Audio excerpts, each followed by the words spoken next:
कितनी ज्यादा तेज गर्मी हो गई है एकदम से ही। गुड मॉर्निंग माँ जी।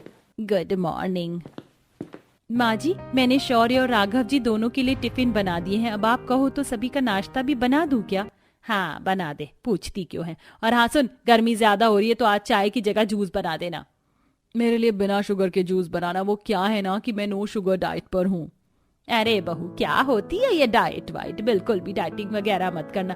तू तो पहले ही कितनी सुंदर है, ऊपर से गर्मी इतनी हो रही है कि बस पूछो नहीं। कोई डाइट वाइट मत करना, नहीं तो तबीयत भी खराब हो सकती है। नहीं माँ जी, नो शुगर डाइट से तबीयत खराब नहीं होगी और दुरुस्त रहेगी। चल तो तेरी मर्जी। सुन लिया ना तूने शालिनी, जाप जाकर सभी के लिए नाश्ता बना दे। और हाँ, पराठों पर जरा लिमिट में घी लगाना। अपने गांव की तरह घी में डूबे हुए पराठे हम सबके आगे ना रख देना। गंगा की बात सुनकर शालिनी सभी के लिए नाश्ता बनाने को चली गई। माँ जी को मेरी फिक्र जरा सी भी क्यों नहीं है? बस इसलिए क्योंकि मैं गांव से आई हूँ। गांव से होना क्या कोई गुनाह है? शालिनी ऐसे ही खुद से ही बातें कर अपने दिल को हल्का करने लगी। शालिनी गंगा की बड़ी बहू थी, जिसको उसका बेटा गांव से शादी करके लाया था। शालिनी की एक देवरानी भी थी, जो कि शहर से ही आई हुई थी, और इसी वजह से गंगा शालिनी को कम और पूजा को ज्यादा महत्व देती थी। शालिनी भाभी, मेरा नाश्ता आप मेरे कमरे में ही ले आना। वो क्या है ना, मुझे कुछ काम है तो मैं नीचे सबके साथ नाश्ता नहीं कर पाऊंगी। ठीक है। पूजा के बोलने पर शालिनी नाश्ता बनाकर पूजा के कमरे में लेकर जाने लगी। पहले उसने नीचे सबको नाश्ता दिया और फिर वो पूजा के कमरे में पहुंची, जहां पूजा अपनी डिजाइनर ड्रेसेस को निकालकर उन्हें चेक कर रही थी। आ गई आप, यहीं रख दीजिए। भगवान, कितना बड़ा कमरा है, साथ ही एसी भी लगा हुआ है। क्या बात है, मेरा कमरा तो इससे आधा ही है और साथ ही ना कोई एसी है ना ही कूलर। ओ हेलो, कहाँ खो गई? नाश्ता दो और जाओ। हाँ हाँ हाँ, ये लो। शालिनी पूजा का कमरा जब भी देखती थी तो वो ऐसे ही हैरान हो जाती थी, क्योंकि उसके हिस्से में घर का बस एक छोटा सा कमरा ही था। ऐसे ही सिलसिला जारी था। पूजा अपने बड़े कमरे में ऐश से रहती थी, वहीं दूसरी तरफ शालिनी अपने छोटे से कमरे में गुजारा करती थी।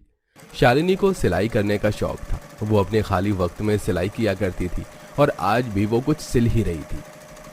बस ये एक सिलाई और निकल जाए तो मेरा साड़ी का ब्लाउज पूरा हो जाएगा। भगवान, मैंने जैसा फोटो में देखा था मेरा ब्लाउज और साड़ी दोनों मैंने वैसे ही सिल डाले। अब जब मैं इसे पहनूंगी तो मुझे यकीन है कि माँ जी मेरी तारीफ जरूर करेंगी। शालिनी ऐसे ही खुश होने लगी। आखिरी सिलाई करने के बाद उसने अपने हाथों से बनाई हुई अपनी डिजाइनर साड़ी को पहना और आईने में खुद को देखा। अरे वाह, ये तो उस मॉडल से भी ज्यादा मेरे ऊपर सुंदर लग रही है। माँ जी को दिखाकर आती हूँ। शालिनी खुशी खुशी अपनी ड्रेस को दिखाने के लिए कमरे से निकल आई कि तभी अपने कमरे से नई ड्रेस पहने पूजा भी निकली। अरे शालिनी, मैं कह रही थी कि आज इसने सस्ते से कपड़े में से ये इतनी सुंदर साड़ी बना ली। क्या बात है? माँ जी देखिए, यही वो ड्रेस है जो मैंने ऑनलाइन मंगवाई थी। बताइए कैसी लग रही है? बहुत सुंदर है बहू, इसका कपड़ा भी बिल्कुल मक्खन की तरह मुलायम है। सच में बहुत ही प्यारी है। वो तो है, इसका कपड़ा बहुत ज्यादा कंफर्टेबल है। माँ जी, मेरी साड़ी कैसी लग रही है? तेरी साड़ी ठीक ठाक है, ऐसे क्यों पूछ रही है? गंगा को शालिनी की साड़ी भी पसंद आई थी, लेकिन उसने उसकी तारीफ नहीं की। लेकिन शालिनी ने इस सब पर भी अपना दिल छोटा नहीं किया।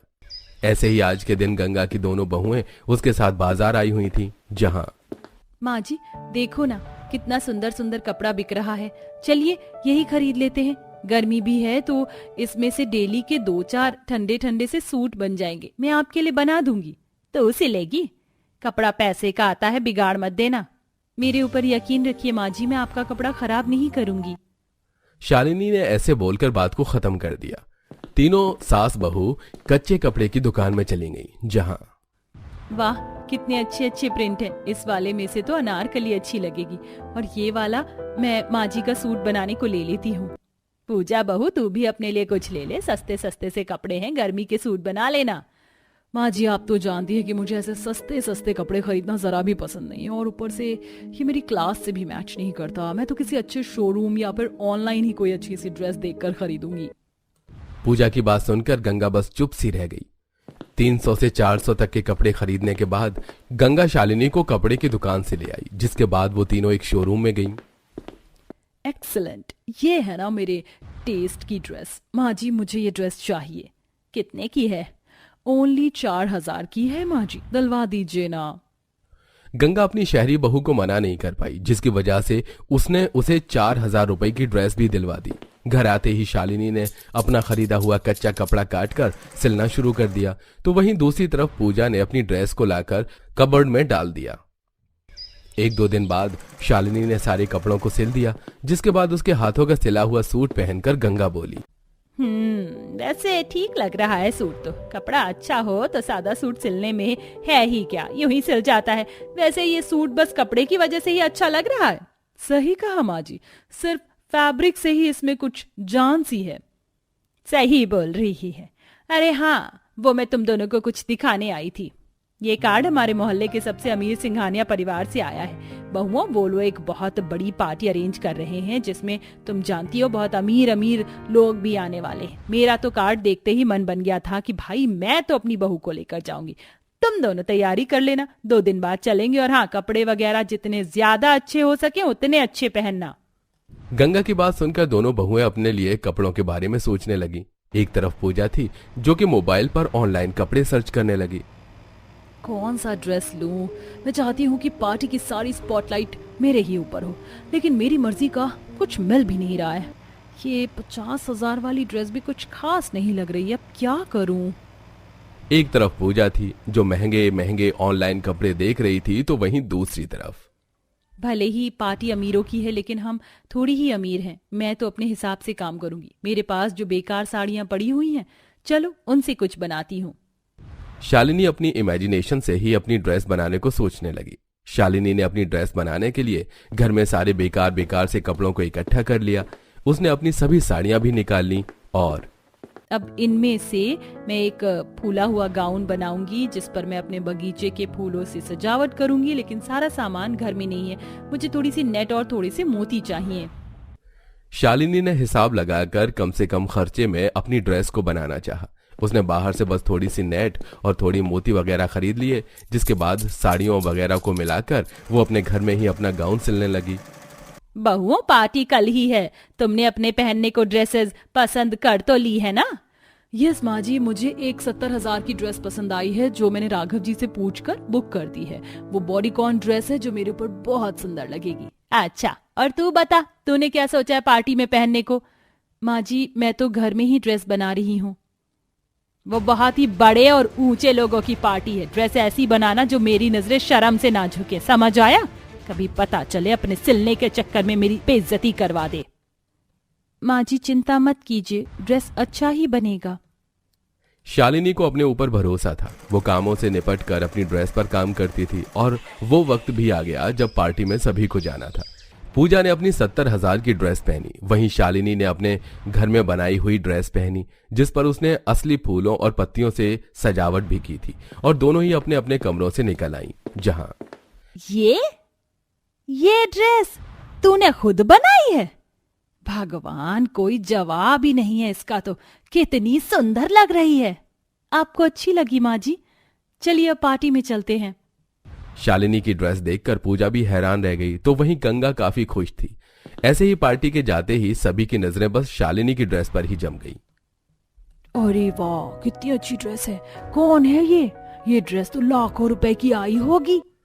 सभी लोग गांव के शालिनी की ड्रेस देखकर उसके दीवाने हो गए थे। बस फिर क्या था, आज के दिन अपनी कला से शालिनी ने लोगों के साथ अपनी सास का भी दिल जीत लिया। अब शालिनी के पास ऑर्डर पर कपड़े बनने को आते थे और गंगा भी शालिनी को पूरा सपोर्ट देती थी। तो वहीं अब पूजा भी बदल चुकी थी और सभी मिलजुल कर खुशी खुशी रहते थे। छोटे से मेकअप रूम में देवरानी रेशमा मेकअप कर रही है, साथ में उसका हस्बैंड मेकअप किट लिए खड़ा है। तभी गोलू आता है और पाउडर हाथ में लेकर कहता है, चाची, आपके पास तो मेरी माँ से भी ज्यादा सामान रखी है। मैं आपका ये वाला पाउडर लगा लूं? इसे लगाने से मैं भी गोरा हो जाऊंगा। चुपचाप से मेरा सामान यहाँ रखो और भागो यहाँ से। और तुम देख क्या रहे हो? ये छोटा सा रूम, इसे तुम मेकअप रूम बोलते हो? यहाँ तो मेरा सामान रखने की भी जगह नहीं है। मैंने अपना सारा सामान उस कार्टन में रखा है। ऊपर से बदमाश आकर मेरे सामानों को हाथ लगाता रहता है। आखिर कब बनवाओगी मेरे लिए बड़ा मेकअप रूम, जैसे मेरे मायके में था? अरे थोड़ा शोर मचाना कम करो। अगर घर वालों ने सुन लिया तो क्या सोचेंगे? भाभी भी तो पिछले 10 सालों में इसी अपने छोटे से मेकअप रूम में एडजस्टमेंट कर रही है ना। उस गरीब की किस्मत अच्छी है कि ससुराल में उसे ये छोटा ही सही पर मेकअप रूम तो मिला, वरना मायके में तो उसके पास वो भी नहीं था। और ये अब मुझे दे दिया, पर मैं गरीब नहीं हूँ। आई बात समझ में? और तू अभी तक भागा नहीं यहाँ से? नाराज रेशमा बेचारे गोलू को एक थप्पड़ लगाकर अपने मेकअप रूम से बाहर कर देती है। ये देख पूरा परिवार जमा हो जाता है। रेशमा, ये क्या बदतमीजी है? तुम्हारी हिम्मत कैसे हुई मेरे बेटे को मारने की? आपके बेटे ने मेरी नाक में दम कर दिया है। एक तो मेरा इतना छोटा सा मेकअप रूम है, उसमें मेरा दम घुटता है, और ये आकर मुझे और परेशान करता है। अब मैं उस छोटे से मेकअप रूम में और तैयार नहीं हो सकती। मुझे वो गेस्ट रूम चाहिए। उसे मेकअप रूम बनाओ मेरा, नहीं तो मैं मायके चली। माँ, रेशमा सही कह रही है। इतना छोटा सा मेकअप रूम है, उसे स्टोर रूम बना दो। घर में हो रहे रोज कलेश की वजह से शांति गेस्ट रूम को मेकअप रूम में बदलने का फैसला लेती है। भैया, यहाँ पर मेरा बड़ा सा शीशा लगेगा और लाइट भी बड़ी होनी चाहिए सारी। और हाँ, यहाँ पर कुछ ड्रॉर बना दो और ये कबर्ड होना चाहिए और इसमें लॉक वाला सिस्टम भी रखना। रेशमा, तुम तो बहुत अच्छे से इस मेकअप रूम को तैयार करवा रही हो, और तुम्हारा ये मेकअप रूम तो बहुत ज्यादा बड़ा है। यहाँ तो हम दोनों का सामान आ जाएगा। एक बार ये मेकअप रूम बन जाने दो, फिर हम दोनों देवरानी जेठानी से आराम से यूज करेंगे। क्या कहा आपने? दोनों देवरानी जेठानी? आपने अपनी शक्ल देखी? आप जैसे गरीब कभी भला इतनी बड़ी मेकअप रूम में नहीं रह सकते। मेकअप रूम तैयार होने से पहले ही कविता रेशमा को अपने मेकअप रूम में आने से मना कर देती है, और ये बात रेशमा को बहुत बुरी लगती है। जिसके बाद वो उसी अपने छोटे से मेकअप रूम में जाती है जो रेशमा को दिया गया था। रेशमा को तो मेकअप की ABCD भी नहीं आती, और उसके लिए इतना बड़ा मेकअप रूम।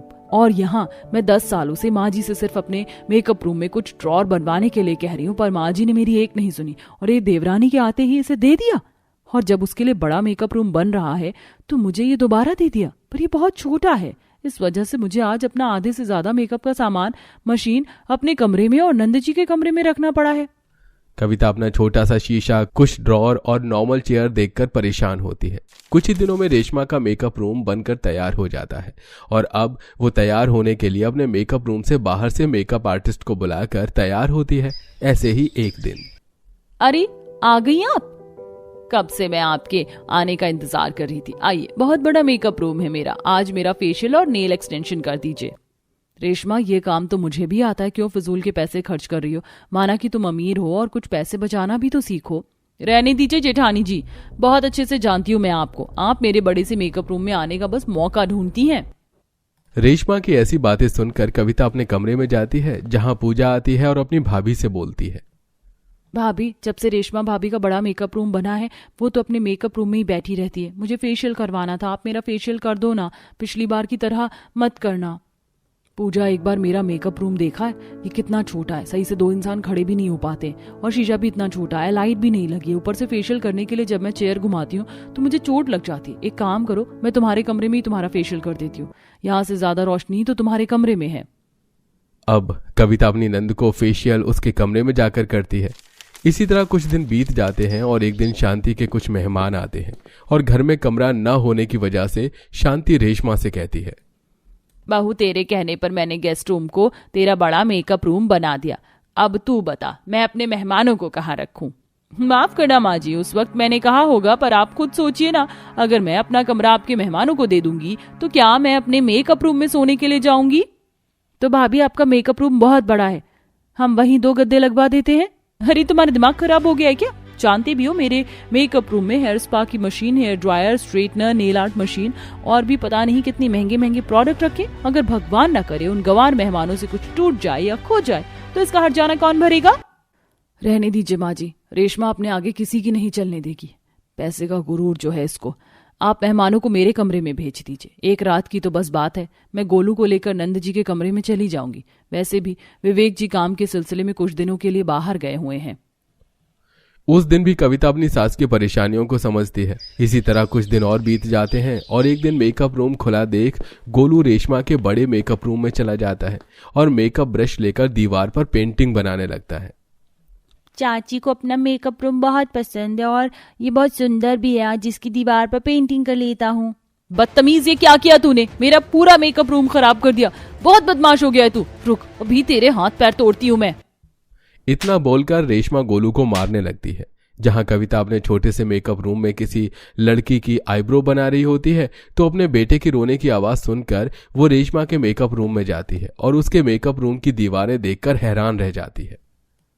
देख रही हैं दीदी, आपकी तरह आपका बच्चा भी गंवार है एक नंबर का। क्या हाल किया इसने मेरे इतने बड़े मेकअप रूम का।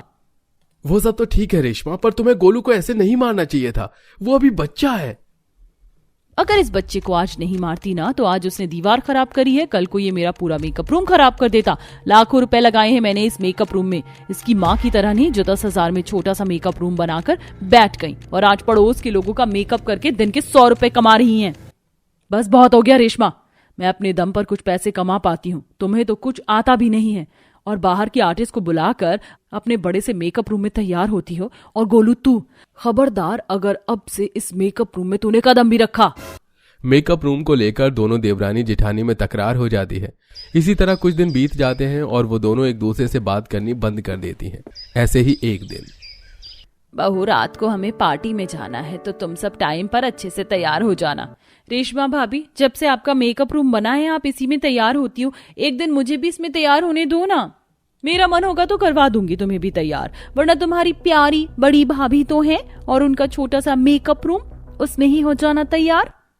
घमंड में चोर रेशमा इतना बोलकर वहां से चली जाती है और शाम को पार्लर वाली को बुलाती है। और जब पार्लर वाली उसके मेकअप रूम में सामान लेकर आती है तो उसका बड़ा सा मेकअप रूम देखकर हैरान हो जाती है।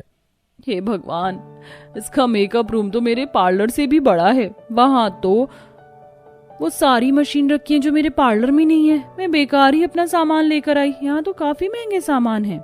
क्यों मेरा मेकअप रूम देखकर हैरान रह गई ना। अब मेरे मेकअप रूम को घूरना बंद करो और जल्दी से मेरा मेकअप करो। 8 बजे हमें पार्टी के लिए निकलना है। वो लड़की अब रेशमा को तैयार करने लगती है और उसके चेहरे पर ब्लीच करती है, जिस वजह से कुछ देर रेशमा आंख बंद करके बैठी होती है। तो इसी बीच लड़की हेयर स्ट्रेनर, फाउंडेशन जैसी महंगी महंगी चीज चोरी कर लेती है और मेकअप करके समय से पहले बिना पैसे लिए वहां से जल्दबाजी में चली जाती है। अरे बड़ी अजीब लड़की है, बिना पैसे लिए इतनी जल्दबाजी में यहाँ से चली गई। मैं तो टाइम पर तैयार हो गई। एक बार सारा सामान देख लूं, फिर मेकअप रूम में ताला लगा दूंगी, वरना वो गोलू का बच्चा आकर फिर कुछ गड़बड़ी कर देगा। इतना बोलकर रेशमा अपना सारा सामान रखने लगती है। तभी वो देखती है कि उसका कुछ सामान गायब है और वो रोती हुई अपनी जेठानी के मेकअप रूम में जाती है और उसके मेकअप रूम में तलाशी लेती है। लगता है उस लड़की ने मेरा मेकअप सामान चोरी तो नहीं कर लिया है। भगवान, लाखों का सामान था मेरा। कोई बात नहीं रेशमा, शांत हो जाओ, मैं अभी घर वालों को बताती हूँ। कविता ये बात घर वालों को बताती है, जिसके बाद निखिल रेशमा को डांटते हुए कहता है, और कर लो अपनी मनमानी। अगर तुम भाभी से तैयार होती तो तुम्हारा एक भी सामान चोरी नहीं होता। भाभी गरीब है लेकिन चोर नहीं, पर तुम्हें तो घमंड था अपने बड़े से मेकअप रूम पर। अब चिंता मत करो, मैंने पुलिस को इन्फॉर्म कर दिया है। बस तुम पार्लर वाली का नंबर दे दो, वो उसको पकड़ लेंगे और अभी पार्टी में चलो। इतना बोल पूरा परिवार पार्टी में जाता है और कुछ देर में पुलिस वाले उस पार्लर वाली को पकड़ लेते हैं। माफ करना, मैं चोर नहीं हूँ, पर थोड़ी लालच में आ गई थी क्योंकि मैं बहुत गरीब हूँ। इतना महंगा मेरे पास भी सामान नहीं था और मेरी माँ बहुत बीमार है। मैंने सोचा क्यों ना कुछ सामान बेचकर अपनी माँ का इलाज करवा लूं। आप प्लीज मुझे माफ कर दीजिए। बहू माफ कर दे बेटी।